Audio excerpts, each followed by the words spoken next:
Hello, I will be talking about how to handle missing values on Power BI. First, there are three ways we can use to handle missing value on Power BI.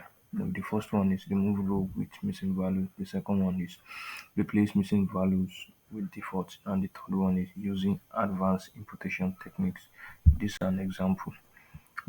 Next, I will be talking about removing duplicate.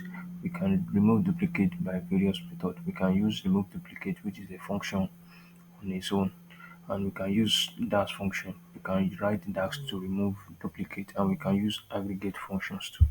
This is an example of how you can remove duplicate.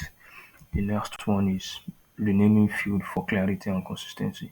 We can rename columns in the field pane.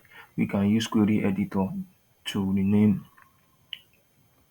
fields, and we can use renaming columns in the data view, and we can use dash calculated columns. This is an example of how you can rename field with the Power Query editor.